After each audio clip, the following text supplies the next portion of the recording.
Hello, everyone, and welcome to the next episode of the Yarnivore podcast. My phone is pinging. Hold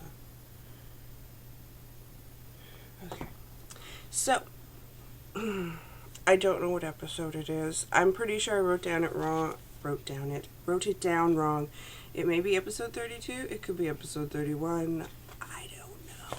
I wrote it down wrong in my book, and I've continued this spate of wrongness, and I'm about to stop it and fix it. But I don't know what episode this is. It is, however, June something. It is the 10th. It's Friday the 10th. It's Friday, June 10th. I hope you are enjoying your Fridayness.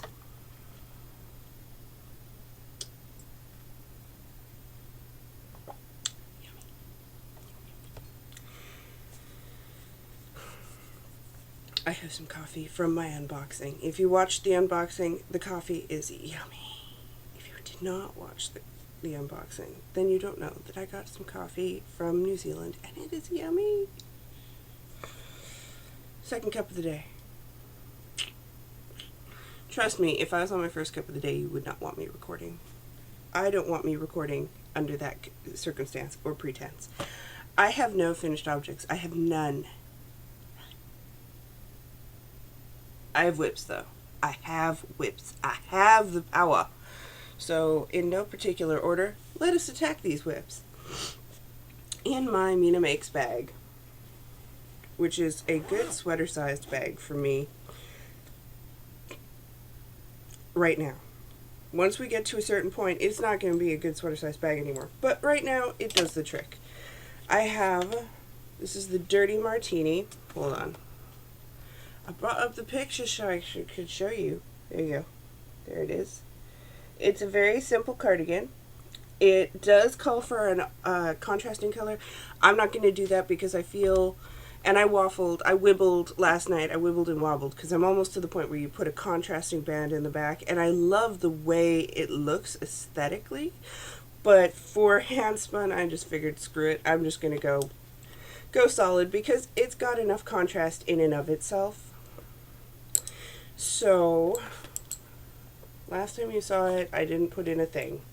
Last time you saw it, I had finished the waist decreases. I have now finished the increases for the hips.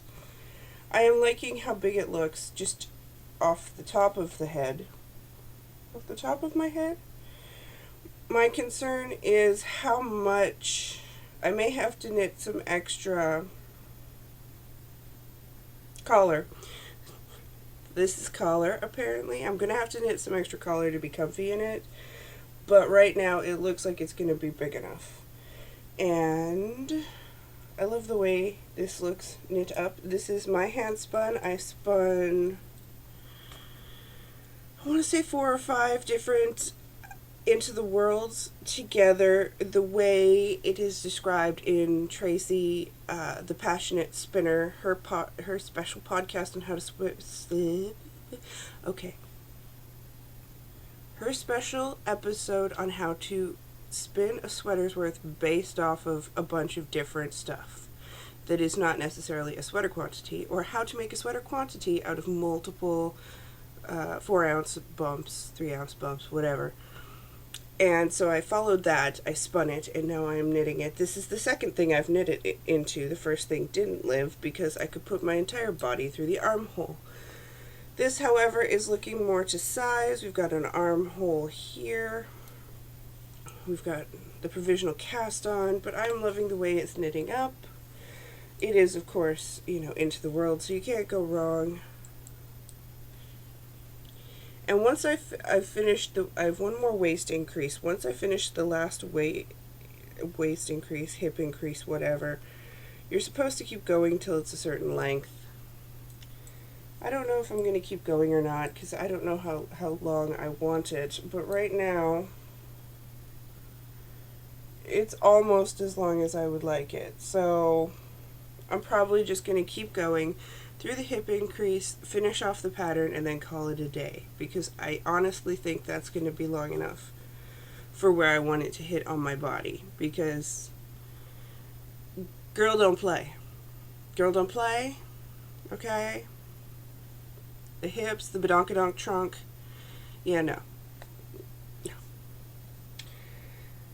if I want it to cover my butt completely and close at the front, I'm gonna have to do some serious waist increases, and I'm not there. I'm not feeling like jimmying a pattern. So I'm gonna leave it, it's gonna be a higher hip, enough to cover the muffin, but, or loaf, but not enough to, like, you know, hit thigh. So I am knitting this on a US 6, which is a 4mm needle. I believe that is not what is called for, but it's what I use to get gauge.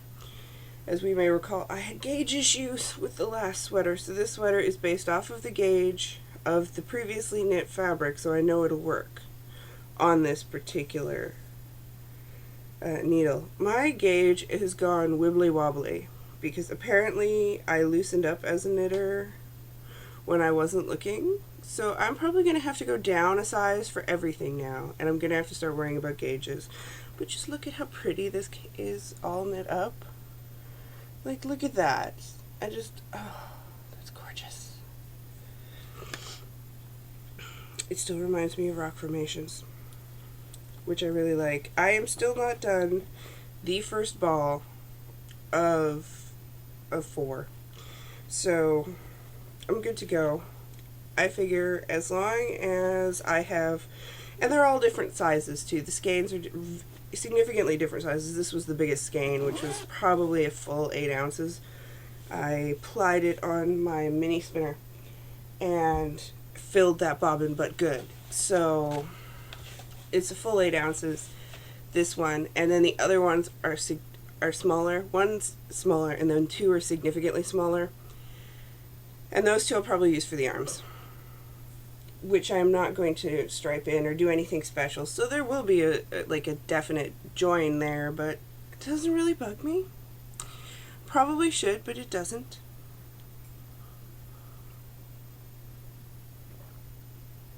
So that's one of the things I have on the needles.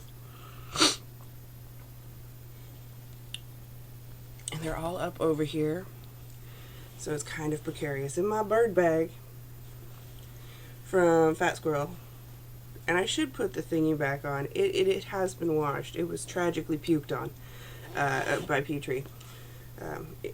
It's been washed and it's laying around in my living room. I just haven't grabbed it. But I just love this birdie. I'm so glad I got it.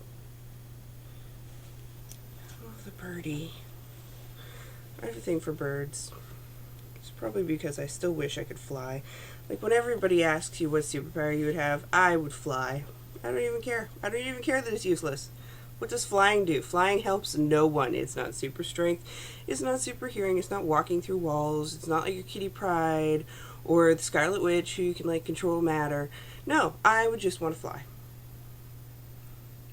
It would be the useless superpower because I wouldn't be able to hold anybody. Would I be able to actually, like, hold past my weight? Would I be able to fly and do magical things? No, I suppose if I used force, if I flew up and then I just gave up on flying and I plummeted to the earth, I could build up enough gravitational force to actually do some damage, but then I'd probably kill myself. So, useless superpower? Yes, but I'd still take it. That was a side tangent. If you're geeky, that was awesome. If you're not, then just, I'm sorry. Actually, no, I'm not sorry. I'm a big old geek. What are you doing watching this? You're not a geek. Or a nerd. Or whatever. Whatever your preferred nomenclature for being outside the norm. Seriously. Speaking of geeky things, my husband and I, we finished watching How I Met Your Mother, which, by the way, the ending totally made me mad, and I can no longer, the last season sucked so bad, and quite frankly, if you're Canadian and you watch it and you're like, there's no way she's a Canadian, that is so un-Canadian. Why are they doing that? That's not Canadian. There's some really seriously Canadian things, but then on the other hand, there's some really seriously not Canadian things. But, tangent aside, we finished watching that and we didn't know what we were going to watch, and so we started watching Gotham, and it is so good and so much fun. We have so much fun figuring out who the villains are. Like, some of them are obviously, the Penguin is going to be the Penguin, you know, Cat is going to be Catwoman eventually. Like, I mean, there are some that are so significantly, but some you have to kind of figure it out, and that's fun. It's fun. So that's what we've been watching. We're about halfway through season 1. And I really tried to finish this. I wanted to have this finished. I wanted to be like, look, here's an FO. And no, not happening. This is my Exploration Station by Stephen West, and you've probably seen a million of these. And it kind of looks like a weird hammock baby holder thing right now, but that's just because that's how long my needle is. Here's the right side. I am liking it. It's starting to make more sense. Now that I've gotten through all of this, the colors blend better. For a while there, this green was really giving me grief, but now it makes sense. It makes more sense. Here's the bottom 2 sections a little better for you. This is a brioche section, and this is a slip stitch section. I am on the last section before the edging. So I'm going to make the judgment call here to say this will be finished by next week. So we have what I'm using here. I'm using leftovers. I'm using sizable leftovers that I had, which just makes me happy because that means that I'm not using a new yarn. I'm using up leftovers. I love using up leftovers. It's crazy. That's probably why I like the scrap blanket, because it makes me happy. Hi, Boo. Are you having a moment? No, you just need to be next to me? Okay. Bebop's here. So the bright orange is Cozy Make Snapdragon Light Fingering. And she's no longer dying. She has 2 kids now, so she's done. The green is Knit Picks Essential Fingering in the Pine colorway, I believe. Let me double check here. Essential in Pine, yes. This is Woolmiza.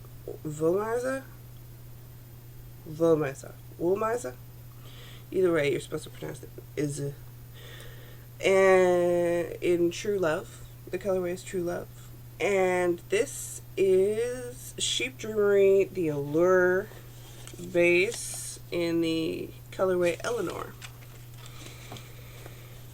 I have finished using all of the Vomiza, and I still have some left over, so that's going to end up being put in my blanket squares, and then I'm going to make a couple minis for swaps, etc. This, I believe, is on a US 4, which is a 6mm needle. It is not on a 4.5, I don't think. I think I'm waiting for these needles to be done so I can cast something on, because all of my 4s apparently are in projects everywhere across the house, and I need them. I'm not gonna lie to you, I need them. I'm guessing this is going to be the last of the Sheep Dreamery. I might have enough to do square to that. The Knit Picks, it's pretty run down, so probably a square out of that. I'll probably still have a bunch of Cozy Makes left over, so I don't know if I separate mine out into it's big enough I can find something for it, and it's not big enough, throw it in a square. And then when I don't have enough to make squares, or where I run out of enough to make squares, or even make the minis for squares, like if I have like 10 grams or whatever left over, no, not 10 grams, like 10 yards or something, like something ridiculously tiny, I throw those all in a bag, and I'm going to tie them together and do some helix socks based off of something I saw Annette do. Annettle. Whom I love. I get to meet next year, right? You're gonna be at the wedding.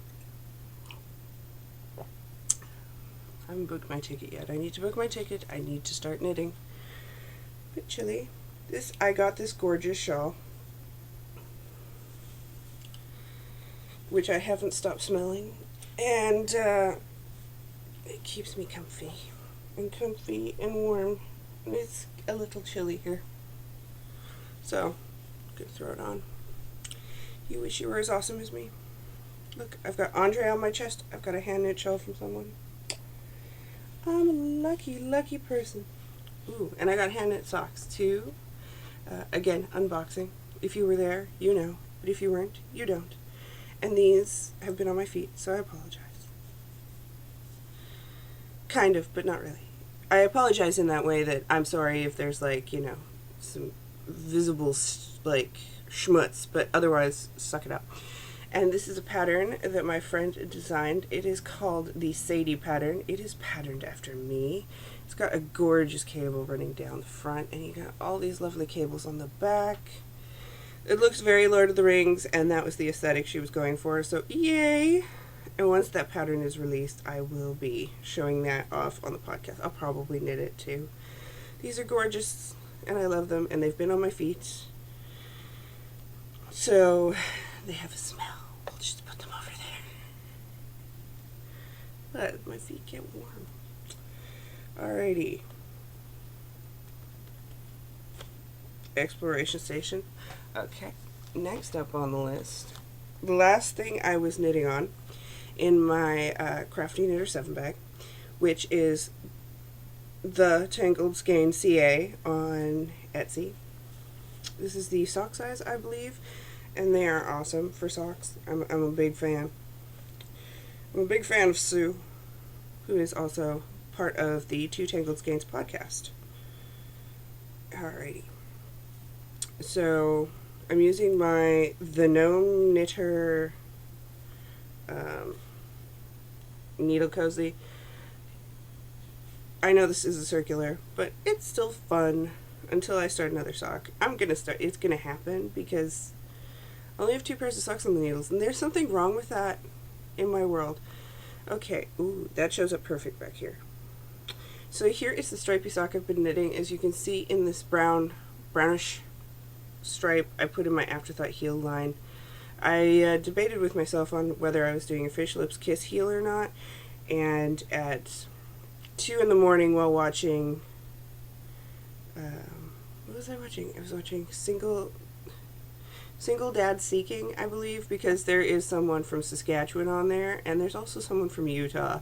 So it's kind of like weird and entertaining because, first of all, I had never noticed how bad my accent was, and now I know it's there because I listened to the Saskatchewan person and it sounds like home, and then I'm like, that is a wicked accent. That is a prairie girl accent. So it's interesting to watch for me personally. My husband hates reality TV, so I wait till he goes to bed, I watch reality TV, and I knit, or I cross-stitch, depending on how I feel, for a little bit, just because I tend to need to unwind longer than he does, and he gets up at like 5 in the morning, and I don't. No one's paying me enough to get up that early. I'll work till 5 in the morning, but I won't get up then. Anyway, tangent aside, I was working on this, and yeah, I'm enjoying it. This is the Yarn of Great Social and Political Import by Knitter's Nightmare. It is the Boogeyman sock base. Here is the ball. And you can actually buy the, I think I've got like 2 or 3 skeins left. I dyed a lot of it. I'm surprised I still have some. But there's still some in the shop, so if you would like to knit this colorway, it is there.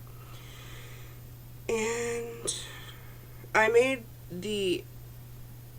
went a couple extra stripes before I did the heel just because I wanted to, because I really like the stripe pattern.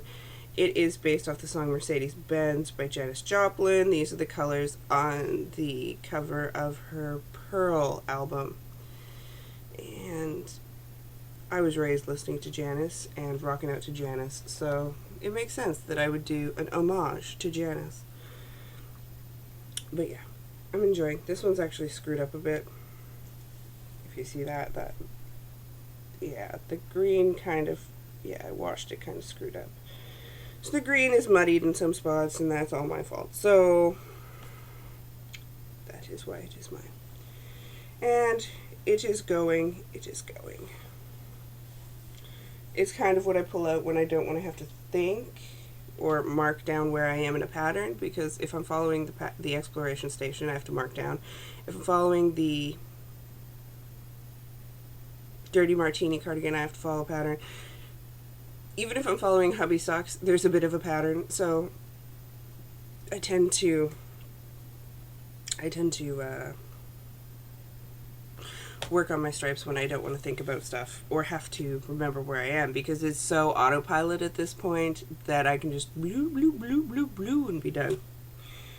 So, alrighty, I will just briefly show you some of the birthday stuff I got because everybody likes haul. It's haul on FlossTube. It's Stash on here. If you watch the unboxing video, some of this will be familiar to you. This is Aowen by Stitch Punk Yarn and Fiber. The clockwork's not ticking properly. It's probably going to be on the spinner soon because I'm in a mood to spin. I also got some hand spun, which is amazing. Which it may live for a while before being knit because it has to have the perfect project. You know how it goes. I still have my Pam yarn like sitting right here looking at me, and it's like, you know, you want to knit me into a shawl, and I'm like, yes, I know, but what shawl do you want to be? And it's like, I don't know yet. So every time I look at shawls, we have a discussion about whether or not it wants to be a shawl now and which shawl it wants to be, because apparently I talk to yarn. I'm a yarn whisperer. That's one of my jobs. This Fresh from the Cauldron, which I've never played with. It's Jack and Sally. That's the colorway, and I kind of want to make it right now. It's a problem. I kind of want to make everything. Do you know what happens when you kind of want to make everything? Indecision. You're crippled by indecision if you're me. And some Annette yarn, some Soft Like Kittens, which of course is the crack that no one can get anymore, and Flapdoodle Jive, which I adore. It's showing up a lot pinker. It's a lot darker in real life, and yeah, I don't know. It just makes me happy. It actually looks really similar to True Love by Volmisa. And then, from my mother-in-law, which I didn't show last time because I forgot to bring it in here, I got a Spud and Chloe sweater on the run kit for the Venus mitts. So there is the mitt, and it is a worsted weight. Yes, it's a worsted. 55% superwash wool, 45% organic cotton. I've never knit with that. It's the sweater base, and it's a gorgeous red, which I love. I don't know if I'll make it into the mittens or into something else. I'm torn. But, and it came with the mug. It's one of the loopy giftables, which is awesome because I love the mug. I have another one, and so now I have two. And then this, which I kind of want to go and buy like 8 of these so that I can have them all. This is there we go. It's called Murakami. It's by Madeline Tosh. Of course, I believe it's named after Haruki Murakami, who's an author who's done Wind Up Bird Chronicles, IQ84. They just released a couple more of his things in a double book. It's I want to say 1975 Pinball or something like that. Either way, Haruki Murakami writes really amazing stories. Norwegian Wood. He's a great author, and this is the Euro sock, which is 435 yards of 100% merino. And I was actually thinking of getting another one of these so I could do the True Friend by Vera Valimaki and be in the inspiration knit along with Tracy of the Passionate Spinner. But that might take a back seat so I can join the sport knit along in Knit and Wolf's group, because there are like 2 sport weight sweaters I want to knit, and I have some sport weight I want to dye so I can do the Marco Polo. I want to do it in half Soft Like Kittens, which I have a whole sport that, or no, I that is what I want to use for that. Half Soft Like Kittens, half my hand dyed. I don't know, but I love this colorway. I do believe I will go get another one just so I have two, so I can put it in a sweater or something. Because I believe the contrast for True Friends requires 2 skeins of fingering weight, and I think this is perfect, and I kind of want to do I just want to keep it and put it in everything I can, so I don't know. But those are my birthday yarns. Now there was a question asked, I forget the name. I can see her picture. I can see her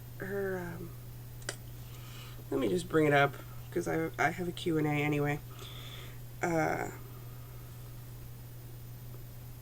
was a question asked in Ravelry pertaining to my wedding shawl, or the giant monstrosity that continues to be a giant monstrosity, and if I would show it on the podcast. One sec.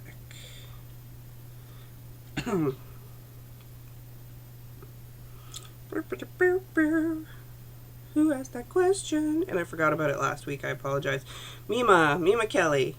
Okay, so I can't show the wedding shawl on the podcast because it is very much packed away. It is very much packed away to the point I don't know which box it's in. I know it is secure. I know it is safe. I know I wrapped it and balled it, and it's like it's in a container. I just don't know where that is. When we moved, we did not pack ourselves, and that is not one of the things that got packed by us. I know where my wedding bouquet is. I do not know where my wedding shawl is. I assume it's packed in our storage room, and I am unwilling to go through that.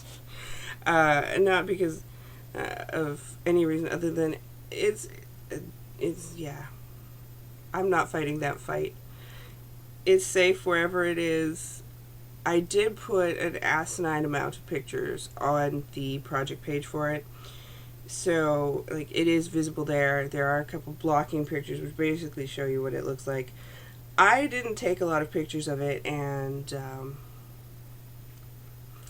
it is featured in some of. It's not like, here, look at the shawl in my wedding photo, but it's in a lot of the wedding photos.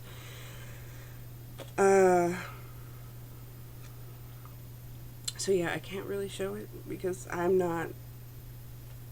It'd take me all afternoon, and I would be sweaty, and it would be a mess, and my allergies would freak out. So until I have reason to go hunting, which I don't really, it's not, or until, like, my husband brings in a box because we need something and I find it, I probably won't be able to show it. So be it. I did show it on the podcast back in the day. It's just, I think those episodes got eaten by Blip. Anyway, we will not speak ill of the Blip dead.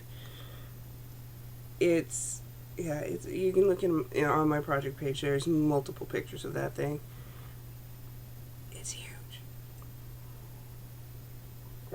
That, and as I'm about to embark on one for my best friend, I really don't want to remind myself how long it took because I'm getting a late start in the game, and I know it's going to drive me crazy. So that's my whole excuse there. There was a Q&A, I believe, or was it a cross-stitch Q&A?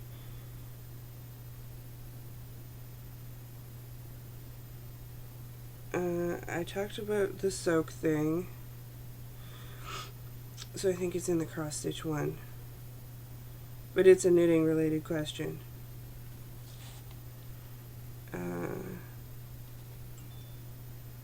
Yeah, Q Mama liked when I talked about the cross-stitch community and was interested in knowing what rules knitting podcasters follow. Don't tell the price of things. Viewers don't beg podcasters to post. Just be supportive of time off and how episodes are broken up. Well, originally, episodes were all based off of the same thing, right? Originally, I'm sure my first 15-minute episode was ridiculous, and I can't go back and watch them because it hurts me mentally to see myself. But I think what happened originally was Karen was the only one who was doing it. Round the Twist with Karen. Karen did it, and then the Knit Girls did it, and then everybody followed suit with those decisions, and that's where the basic premise of how they are broken up comes from. That, and some people that want to see FOs and knitting, and then they don't want to see your stash acquisitions and they don't want reviews or anything or what have you. So a lot of the stuff that may or may not people may not want to see is always thrown at the end so they can click and leave. Just like I'm doing right now, I put my questions at the end, so if you don't care, you can go away. But the broken up, that's just really organic, and it was based off of the fact that that's what everybody was doing, and we're all friggin' lemmings. Viewers don't beg podcasters to post. Well, you know what? I've been on both ends because I had a really rough year, and I took that time off, and I didn't podcast, and I didn't die, and I still got bugged about not podcasting and not dying. And really, I had said it so many times that it was like, seriously, why are you even asking me? You know what? It's hard to get in front of this camera every week. It's something some of us really struggle with. Even though we love doing it, it's really hard. Like I'm not sure if people understand when they watch us that we are really introverted people. Everybody I know who I've met and whom I've talked to who is a podcaster, very few of them, excuse me,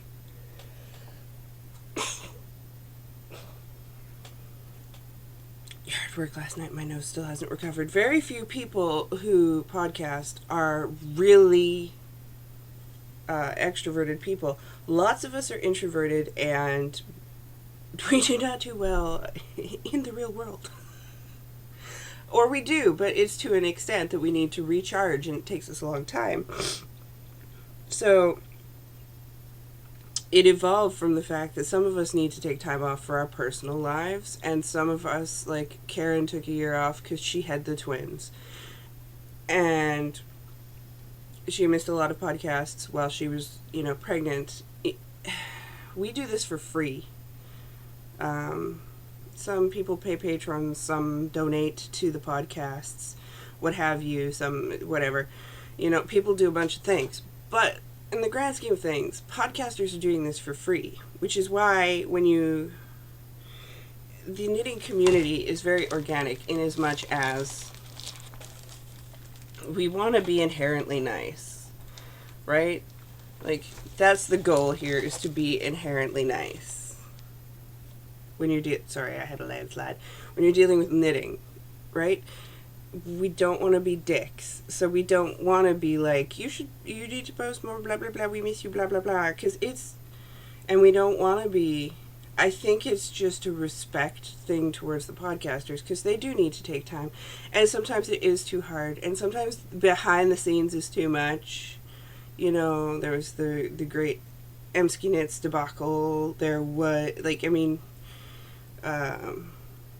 at one point in time, there was a lot of hate going around on iTunes. Some of us are on Blip, some of us were on Blip, some of us weren't, so some of us were getting syndicated and some weren't. And certain people decided to change, and some people are still on iTunes, some people aren't, because you have to pay for that. Some people are willing to pay, some aren't.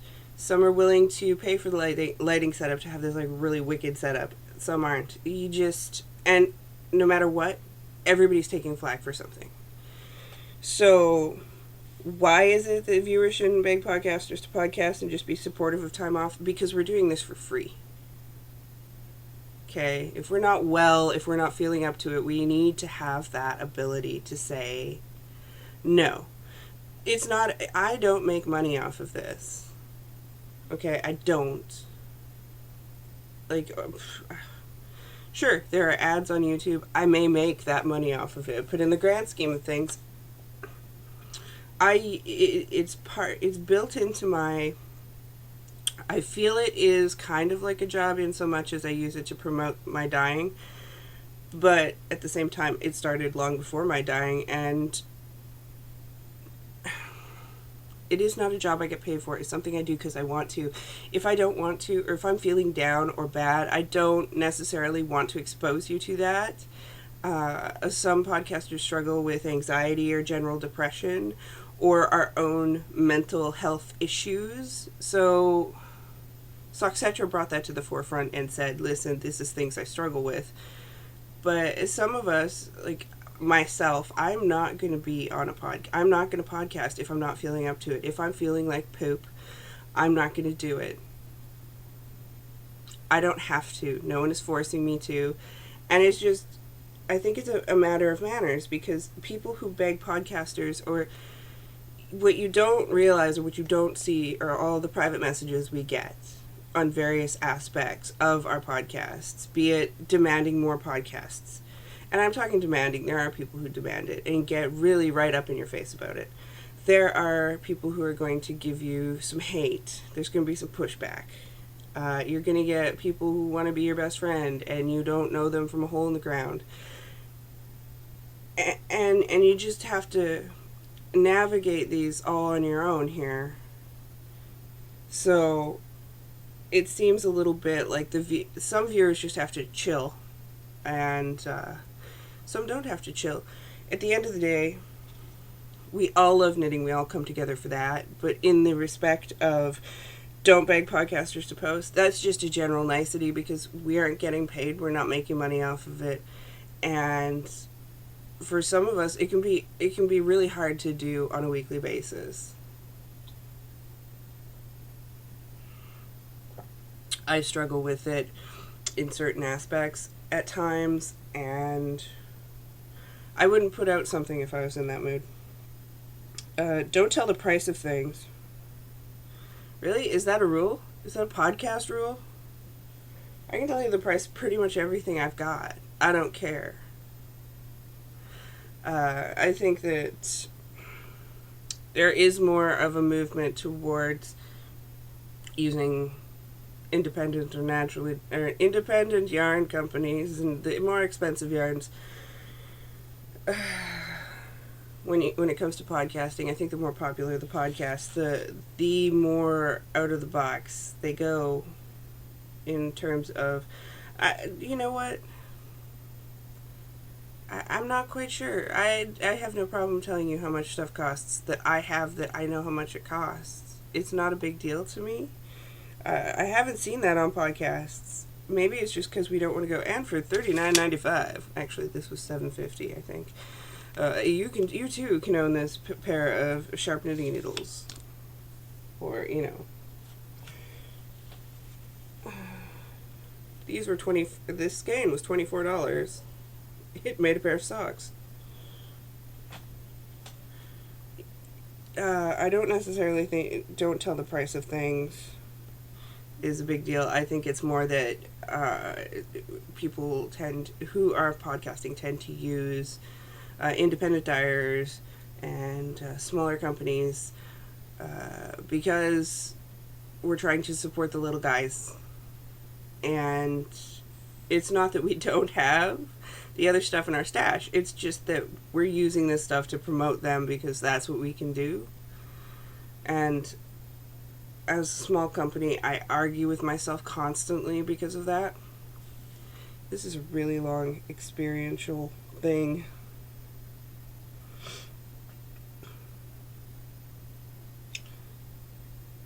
As far as knitting culture,